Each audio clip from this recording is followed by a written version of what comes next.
폭염과 코로나19의 4차 유행 속에 시작되는 7월의 마지막 주간, 모든 교들이 섬기는 곳에 하나님의 특별한 은혜와 돌보심이 함께하기를 기도하면서 오늘 비대면으로 영상으로 드리는 모든 교들은 더욱 신령과 진정으로 드리는 예배가 되기를 주의 이름으로 소망합니다. 세계적인 문으로 가는 톨스토이가 지은 많은 명작이 있습니다만, 그 중에서 그의 인생론도 우리가 늘 말하는 명작 중에 하나죠. 톨스토이의 인생론. 오늘 저는 그 톨스토이의 인생론을 먼저 잠깐 이야기하고 오늘 말씀을 나누겠습니다. 어떤 사람이, 물론 그 사람은 우리 인간이라고 하는 모델을 말합니다만, 어떤 사람이 길을 가다가 맹수의 습격을 받습니다. 죽지 않고 살기 위해서 그 맹수를 피해가지고 열심히 도망가는데 한참 뛰다 보니까 마지막 벼랑에 서게 되었습니다. 더 이상 쫓아오는 맹수를 피할 수 없게 되자 그는 생각합니다. 뛰어내려야 되겠다. 근데 깊이는 얼마인지 알지 못하겠죠. 내가 이왕 맹수에게 먹여 죽노니 내가 뛰는 게 낫지 하면서 그가 깊이를 알지 못하는 벼랑에서 뛰어내렸습니다. 근데 마침 벼랑에 붙어있던 한 나무 뿌리에 그의 옷이 척 걸렸습니다. 그러니까 떨어지진 못하고 그냥 중간에 딱 걸려있는 거예요.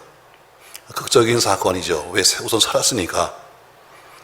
정신을 가다듬었습니다. 그리고 위를 쳐다봤더니 위에는 맹수가 위에서 내려다보면서 올라와 봐라 하면서 기다리고 있습니다.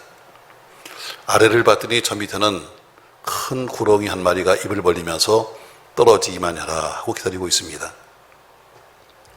거기다가 지금 자기가 붙잡고 있는 자기 옷이 걸려있는 나무 뿌리도 그렇게 튼튼한 것은 아니었습니다. 그에게는 절망과 위험이 지금 세 군데나 있었습니다. 위에는 맹수요, 이것도 위험. 아래는 독사요, 이것도 위험. 붙잡고 있는 나무 뿌리, 사실은 그것도 언제 끊어질지 모르는 그것도 역시 위험한 절망이었습니다. 그가 일단은 발을 작은 도리에 얹어서 안정을 찾습니다. 그리고 한 손으로 나무 뿌리를 붙잡았습니다. 그리고 사방을 둘러봅니다. 어떻게 다른 길은 없을까 둘러보는데 앞에 눈앞에 보니까 빨갛게 익은 한 작은 열매를 발견하게 됩니다. 그 순간에 그는 느낀 것이 뭐냐면 배고픔입니다. 아, 배고프다. 지금 아래는 지금 뱀이 기다리고 있고 위에는 지금 짐승이 기다리고 있고 손은 지금 붙잡은 그 나무 뿌리는 연약한데 그 순간에도 먹는 것을 보는 순간에 그의 마음속에는 아, 배고프다 하는 생각을 하면서 그는 조심스럽게 한 손을 내밀어서 가서 열매를 따먹기 시작합니다. 맛있습니다. 행복했습니다. 그나마도 그것을 하나씩 따먹으면서 그는 그 나름대로의 기쁨을 누리고 있습니다. 그런데 그때 마침 붙잡고 있던 그 나무 뿌리를 흰 쥐가 하나 와서 한번 갉아먹고 갑니다. 조금 있더니 검은 쥐가 와서 또 한번 갉아먹고 갑니다. 다시 말해 흰 쥐는 낮이고 검은 쥐는 밤입니다. 지금 위험스럽게 지금 붙잡고 있는 그 나무 뿌리를 밤과 낮이 지나가면서 하나씩 갉아먹고 가는 겁니다. 이제 얼마 가지 않으면 곧 그는 땅으로 떨어지겠죠. 바로 이것을 가리켜서 톨스토이는 이게 바로 인생이다. 인생이다. 저는 그 말씀에 전적으로 동의합니다. 벼랑에 매달려 있는 인생. 그것은 위험천만한 인생이고 올라가기보다는 오히려 떨어질 가능성이 훨씬 더 많은 인생. 또 올라간다 할지라도 위험이요, 내려가면 또 위험이요, 매달려 있어도 위험입니다. 그러면서도 벼랑에서 한순간의 맛을 즐기기 위해서, 순간의 기쁨을 음미하기 위해서 바로 작은 열매를 따먹고 있는 것이 바로 여러분과 저의 모습이기도 합니다. 벼랑에 매달려 있는 인생, 언제 떨어질지 모르는 인생, 그것이 바로 여러분과 저의 인생 틀림없습니다. 근데 이것은 분명히 우리 인생이 틀림없는데 오늘 성경에는 이렇게 하나님 말씀합니다. 8절에 보니까 에브라임이여 내가 어찌 너를 놓겠느냐, 이스라엘이여 내가 어찌 너를 버리겠느냐. 내가 너를 놓고 내가 어찌 너를 버리겠냐고 하나님께서 말씀하시는 그 말씀을 들어도 우리는 지금 매달려 있는 인생, 언제 떨어질지 모르는 그 인생 속에서 여러분과 저희는 감사와 감격스러운 생각이 들 수밖에 없는 겁니다. 왜? 내 손은 언젠가 연약해서 뿌리를 놓든가 아니면 뿌리가 끊을 수밖에 없는데 하나님이 내 손을 붙잡겠다는 겁니다. 너는 떨어진다 할지라도 내가 절대로 내가 너를 놓지 않아 하면서 하나님이 내 손을 놓지 않으시고 버리지 않겠다는 말씀입니다. 그럼 하나님이 왜 이스라엘을, 하나님이 왜 여러분과 저를 놓지 아니하시고 버리지 않을까? 바로 이스라엘은 오늘의 여러분과 저이고 또한 우리 모두이고 나인 거죠. 다시 말해 하나님이 왜 나를 놓지 않을까? 나는 지금 벼랑에 지금 서 있고 지금 내 인생은 지금 언제 떨어질지 모르는 나락 같은 인생인데 그런데 왜 하나님은 그래도 내 손을 붙잡고 계신 것인가? 지난 7개월 아니 여기까지 살아온 모든 날들이 어쩌면 언제 어느 때 어느 벼랑으로 떨어질 언제 어느 때 나락으로 떨어질 인생인지 우린 잘 모르겠습니다. 그런 인생을 살아왔습니다.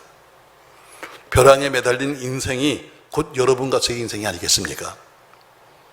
코로나라고 하는 한 번도 경험해보지 못한 그런 상황 속에서 우리는 생명의 위협을 느끼고 있습니다. 그로 인해 많은 사람들이 경제적인 손실을 보았고 또 지금도 위험 속에 빠져 있습니다. 그뿐 아니라 정치적인 문제나 주택 공급의 문제나 현재 해결할 수도 없는 난제들로 가득 차 있습니다. 이제는 신앙생활까지도 와락하라 통제를 받아야 될 그런 절대절명의 위기 속에 우리는 존재하고 있습니다. 그뿐 아니라 우리의 삶의 여러 가지의 변화를 느낄 수밖에 없습니다. 누구도 가는 세월을 막을 사람이 없습니다.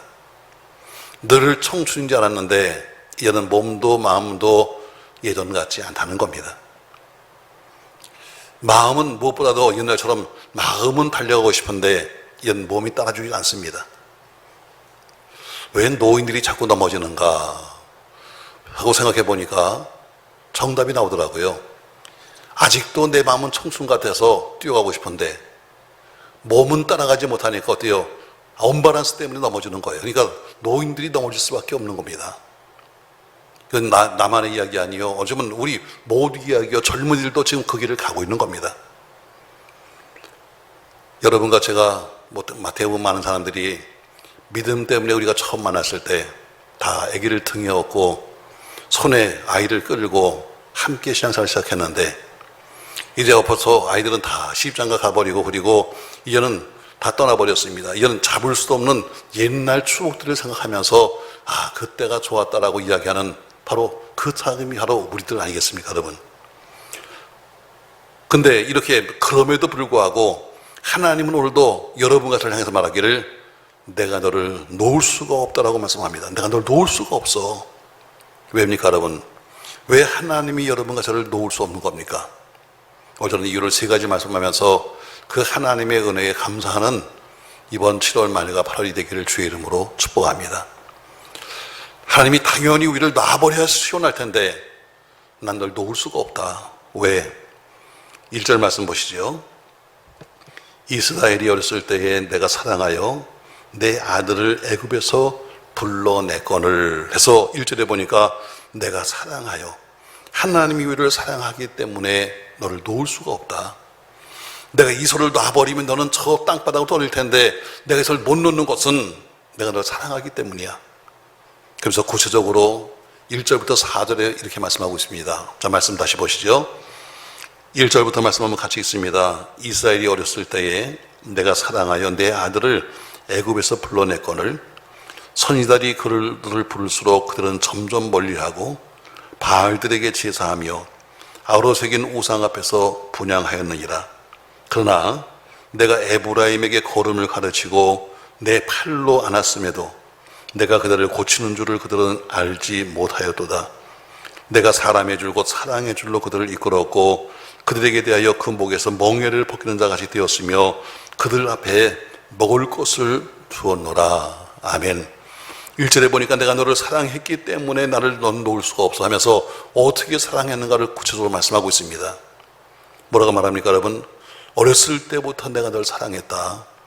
아니, 하나님은 어렸을 때가 아니라 이스라엘 여러분과 저를 낳으신 분이요 창조하신 분입니다. 그래서 이사야 43장 1절에 보니까 야곱아, 너를 창조하신 여호와께서 이제 말씀하시니라. 너를 조성하신 자가 이제 말씀하신다고 말씀하면서 너는 내 것이다. 왜? 내가 너를 낳았으니까. 이렇게 말합니다. 어릴 때부터 내가 널 사랑했다. 3절에 보니까 걸음을 가르쳤다고 말하고 있습니다. 3절 말씀, 내가 에브라임에게 걸음을 가르치고 해서 애굽에서 나올 때부터 어때요? 낮에는 구름기둥, 밤에는 불기둥으로 그들의 걸음을 인도해 주셨습니다. 또 3절에 보니까 팔로 안아주었다고 말씀하고 있습니다. 여러분, 안았다는 것은 애정의 표시입니다. 언제나 하나님의 팔은 사랑과 능력과 보호를 의미하는데 내가 그 사랑과 능력과 보호의 팔로 내가 너를 안아주었다 이렇게 말합니다. 또 3절에 보니까 난 너희를 병들면 치료해 주었다고 말씀하고 있습니다. 하나님은 여호와 라파, 치료하시는 분이십니다. 광야 40년 길을 가면서 그들은 병원에 가지 않았지만 누구도 아파 죽은 적이 없었습니다. 또 보니까 내가 너에게 먹을 것과 마실 것을 주었다고 말씀하고 있습니다. 그들이 40년 길을 가면서 땅에 씨 뿌리지 않았습니다. 그럼에도 불구하고 그들은 늘 먹고 살았습니다. 40년 동안 이스라엘 백성들을 인도하신 하나님의 그 사랑을 모세는 신명기 29장 5절에서 이렇게 노래 부르고 있습니다. 주께서 40년 동안 너희를 광야에서 인도하게 하셨거니와 너희 몸에 옷이 낡아지지 아니하였고 너희 발에 신이 휘어지지 아니하였느니라. 아멘. 그리 40년 길을 가면서 가서 옷을 갈아입지 않았어도, 옷을 만들지 않았어도 옷이 낡아지지 않았고, 가면서 너희가 신발을 새고 안 샀어도 너희 신이 떨어지지 않은 적이 없더라고 말씀하고 있습니다. 미국의 육군 참모총장이었던 윌슨이 과거에 2차 세계대전에 참여했던 그때를 기억하면서 옛날에 전쟁 때 썼던 군수물자를 기억하면서 그 한번 계산을 해봤습니다. 도대체 장정 60만 아이까지 약 300만 명이 광야길을 가면서 도대체 음식을 만들어 먹으려면 하루에 얼마나 먹어야 될 것인가 따져보니까 하루에 자그마치 1000톤이라고 하는 음식을 만들어야 됩니다. 30만 명이 먹으려면 1000톤이 필요하다. 그럼 음식이 1000톤이면 그것을 만들 뗄감면 얼마나 필요한가? 1800톤의 나무가 필요하다. 또 그 사람이 마시고 요리하려면 필요한 물은 얼마인가? 하루에 200만 갤론의 물이 필요하다는 결론을 내렸습니다. 그 사람은 실제적으로 전쟁에서 해봤으니까 실질적인 경험을 갖고 한 겁니다. 그러나 이스라엘 백성들은 한 번도 이런 인간적인 조건을 갖춰본 적이 없었습니다. 그럼에도 불구하고 하나님이 40년 광야길을 가면서 그들을 먹이셨고 그들에게 물을 주셨습니다. 어찌 이것이 이스라엘 뿐이겠습니까? 하나님이 여러분과 저의 일생 동안 우리를 지키시고 사랑해 주셨습니다. 지난 7개월 동안도 우리는 때론 불평도 했지만 그러나 고비고비 위험과 절망 속에서 하나님이 우리를 지키시고 사랑해 주셨습니다. 이건 나에게 무슨 공로가 있기 때문이 아닙니다. 내가 하나님 앞에 이쁜 짓을 해서가 아닙니다. 하나님이 나를 무조건 사랑했기 때문입니다. 우리는 그렇게 무조건 사랑받는 사람입니다. 오늘 하나님이 왜 우리를 손을 놓지 않는가? 당연히 손을 놔버려도 시원찮은 사람들인데 왜 놓지 않는가? 1절에 보니까 내가 너를 사랑했다고 말씀합니다. 그 사랑이 이번 8월도 함께 하시길 주님의 이름으로 축복합니다. 두 번째 이유를 말씀합니다. 5절로 7절에 보니까 이렇게 말하죠. 5절, 그들은 애굽 땅에서 되돌아오지 못하겠거늘 내가 내게 돌아오기를 싫어하니 아수르 사람이 그 임금이 될 것이라. 칼이 그들의 성읍을 치며 빗장을 깨뜨려 없이 하리니 이는 그들의 계책으로 말미암음이니라. 내 백성이 끝끝내 내게서 물러가나니 비록 그들을 불러 위에 계신 이게로 돌아오라 할지라도 일어나는 자가 하나도 없도다. 아멘. 하나님이 아무런 조건도 없이 사랑했지만 이스라엘은 하나님을 버렸습니다. 하나님은 무조건 사랑하셨지만 우리는 하나님을 버렸습니다. 오늘 5절로 7절 말씀을 요약해 본다면 이런 얘기죠. 내게로 돌아오기를 너희가 싫어했다. 다시 가지 못할, 가서는 안 될 애굽 땅으로 너희가 가겠다고 떠났다. 그리고 결심하며 물러갔고 돌아오라고 아무리 외쳐도 돌아오지 오는 사람이 한 명도 없었다는 것이 요약입니다. 이것을 한마디로 말하면 배신입니다. 배신. 그렇게 하나님이 그렇게 사랑해 주었지만 등 돌리고 떠났습니다. 이게 배신이죠. 그것도 그냥 배신이 아닙니다. 낳았습니다. 키웠습니다. 또 먹였습니다. 입혔습니다. 지켜주었습니다. 생명을 구해줬음에도 불구하고 철저하게 하나님을 배신했습니다. 여러분, 배신이 뭐예요? 배신은 사랑의 반대 개념이 배신입니다. 배신은 사랑이 없는 곳에서 태어납니다. 그렇게 아끼고 그렇게 키웠고 사랑을 주었지만 그 사람이 등을 돌릴 때 배신당했다 이렇게 말하는 거예요. 나는 저 사람에게 할 수 있는 걸 난 다 해주려고 애썼음에도 불구하고 등을 딱 돌리면 배신당했다. 여러분, 그래요. 배신, 참 사람이 뼈를 깎는 아픔이 배신입니다. 내가 그렇게 나름대로 열심히 했음에도 불구하고 이럴 수 있는 거야 하면서 가슴을 치는 게 배신이죠. 나는 남들을 배신하면서 남들이 어때요? 야, 이렇게 가슴이 아픈데 하면서도 마치 내가 하나님을 떠날 때는 전혀 느끼지 못합니다. 아주 사소한 문제로 하나님을 버리고 사소한 문제로 하나님께 도전을 하면서 하나님이 얼마나 슬퍼하는지는 생각하지도 않고 스스로 떠나버리는 겁니다. 여러분, 하나님은 인격적인 분입니다. 그분도 눈물이 있고 그분도 슬픔이 있고 그분도 기쁨이 있고 그분도 진노가 있습니다. 근데 인간이 하나님을 배신했습니다. 낳았습니다. 걸음을 가리켰습니다. 키웠습니다. 먹였습니다. 이만큼 해줬음에도 불구하고 딱 등 돌리고 가버리는 오늘 이스라엘을 바라보시면서 하나님은 슬펐습니다. 이스라엘의 배신, 아니 여러분과 저의 배신, 1000번 만번 벌을 받아도 시원찮은 마땅한 배신. 여러분, 정말 벌을 받아도 시원치 않습니다. 근데도 하나님 뭐라고 그래요? 그럼에도 불구하고 내가 너희를 버리지 않는다. 그럼에도 불구하고 내가 너희를 내 손에서 놓지 않는다. 왜? 도대체 뭐가 이뻐서? 여러분, 내가 낳은 자식들이 때론 실수하고 잘못했다 할지라도 그렇다고 여러분 그들을 버리는 경우가 있습니까? 없습니다. 병들었다고 자식을 버리나요? 자식이 죄 짓고 교도소에 들어갔다고 해서 여러분 말은 화가 나서 이놈아 넌 내 자식도 아니야 말하지만 그러나 호적을 파버리나요? 자식이 대학 입시 한 번, 두 번 떨어졌다고 해서 그 자식을 내쫓아버리나요? 내 아이가 남들보다 좀 부족하다 할지라도 그래서 그 아이를 버린 적이 있나요? 아니요, 절대로 그럴 수가 없습니다. 그런데 하나님 마음은 우리보다 더 크십니다. 그럴지라도 난 너를 절대로 놓지 않겠다. 여러분, 이 크신 사랑이 여러분과 저를 오늘도 붙잡고 계신 것을 믿으시기 바랍니다. 그 하나님은 공이십니다. 죄는 반드시 하나님이 그냥 둘 수가 없는 겁니다. 그 사람이 미운 게 아니라 죄가 미워서 하나님은 그 죄를 책망할 수밖에 없는 것입니다. 왜? 죄의 결과는 사망이니까. 하나님이 8절부터 11절 사이는 진노하시면서 사랑을 보이십니다. 8절 말씀 보세요. 같이 한번 읽겠습니다. 에브라임이여 내가 어찌 너를 놓겠느냐? 이스라엘이여 내가 어찌 너를 버리겠느냐? 내가 어찌 너를 아드마같이 놓겠느냐? 어찌 너를 스보임같이 두겠느냐? 내 마음이 내 속에서 돌이키어 나의 공효리 온전히 불붙하도다.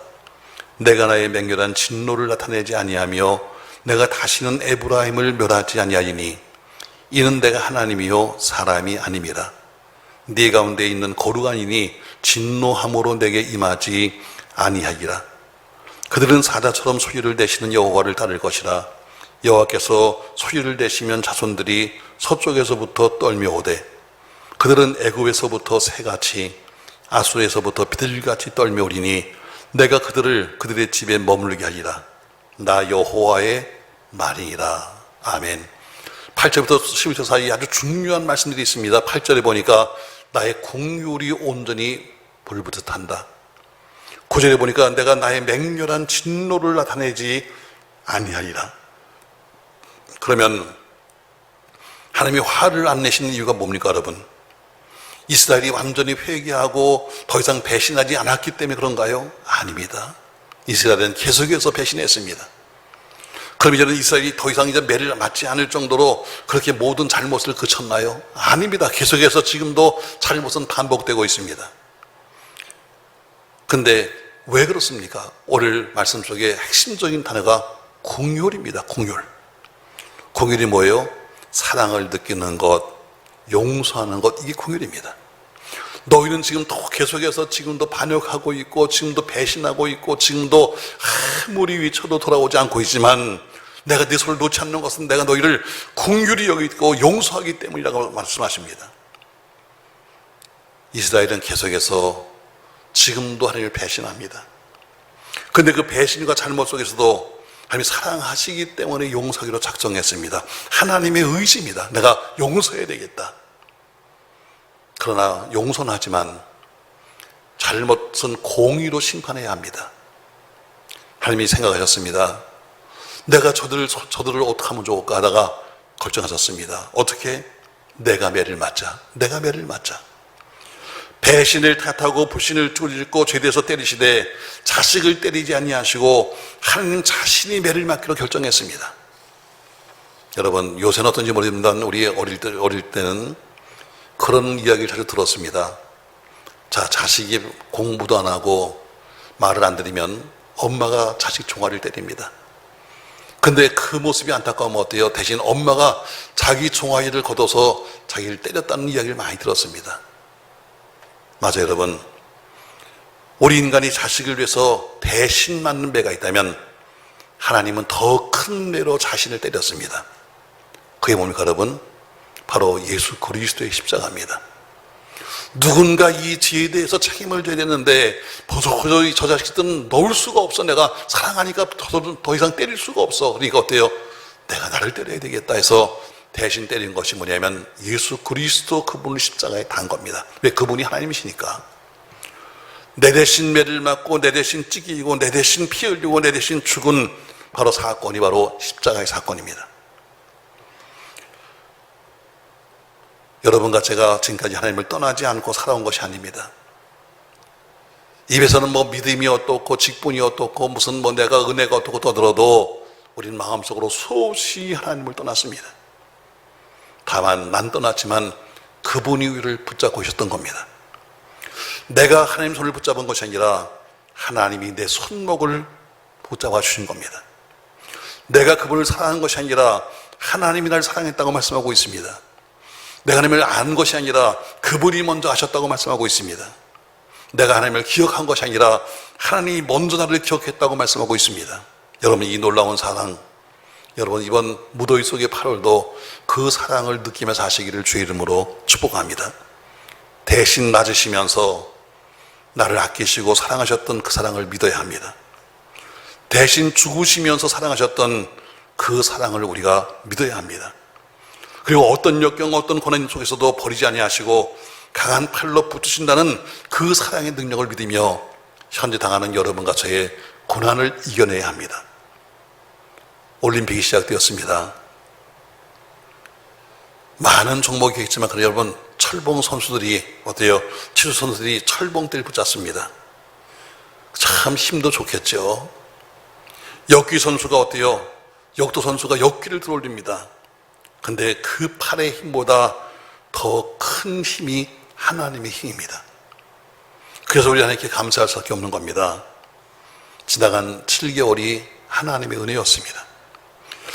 나는 수없이 그분 손을 부리셨는데 그래도 하나님이 내 손을, 내 자녀의 손을, 우리 가정의 손을, 우리 교회와 부족한 우리들의 손을 놓지 않으신 것은 하나님의 은혜였습니다. 우리의 남은 날, 우리의 모든 날도 역시 하나님은 우리를 놓지 않으실 줄로 믿습니다. 그러기에 혹시 여러분과 제가 지금 코로나로 인해서 벼랑 속에 몰린 인생이 되었다 할지라도, 언제 추락할지 모르는 현실이 있다 할지라도 우린 담대할 수 있습니다. 왜? 하나님이 우리의 손을 붙잡고 계시니까. 여러분, 하나님의 손 붙잡고 우리 모두 마지막까지 승리하는 믿음의 간증자가 되시기를 예수님의 이름으로 축복합니다. 전 7월의 마지막 주간 코로나19의 위기에 절정해서 또 36도를 넘어서는 폭염 속에서 인생과 삶의 위기에 낙심하고 있는 우리 모든 성도들에게 하나님이 주시는 위로의 말씀을 선포했습니다. 때로는 우리가 하나님을 배반했습니다. 때로는 배반하려고 했습니다. 자기의 세상적인 유익이나 혹은 즐거움이라면 언제든지 하나님을 향했던 손을 거두어드리고 세상으로 손을 내밀었던 것이 여러분과 저입니다. 그럼에도 불구하고 하나님께서는 그래도 나는 너를 놓지 않겠다라고 말씀하고 있습니다. 마치 부러져가는 나무 뿌리를 붙잡고서 서서 지금 그래도 한 손으로는 세상 것을 즐기며 살겠다고 말하는 여러분과 저 바로 우리들에게 오늘 그래도 난 너를 사랑의 끈으로 묶었다고 말씀하고 있습니다. 저 여러분 아무쪼록 우리를 버리지 아니하시고 공의를 베푸시는 그 하나님의 손을 붙잡고 7월 마지막 주간 또 8월 무더위를 이겨나가는 여러분과 제가 되시기를 예수님의 이름으로 축원합니다. 오늘 저는 호세아서 11장 1절 이하의 말씀을 중심으로 해서 8절에 내가 어찌 너를 놓겠느냐 이런 제목으로 말씀했습니다. 내가 어찌 너를 놓겠느냐. 벼랑에 매달린 인생, 언제 떨어질지 모르는 인생. 그래도 불구하고 하나님께서는 여러분과 저를 향해서 내가 너를 놓을 수 없다라고 지금 말하고 있습니다. 왜입니까? 왜 하나님이 우리를 놓을 수 없는 겁니까? 1절에 보니까 하나님이 우리를 사랑했기 때문이라고 말합니다. 내가 너를 사랑했기 때문에. 두 번째, 심지어 네가 배반했다 할지라도 난 놓지 않겠다라고 말씀하십니다. 하나님은 공이십니다. 그러나 죄는 책망하셔야죠. 그래서 하나님은 자기 징계로 자기 자신을 때리시면서 대신 여러분과 저에게 공의를 베풀어 주셨습니다. 그것이 바로 예수 그리스도의 십자가입니다. 무더위 속에서도 우리 모두가 십자가 든든히 붙잡고 그 예수 전하며 예수와 함께 가는 승리의 한 주간과 한 달 되시기를 예수님의 이름으로 부탁합니다.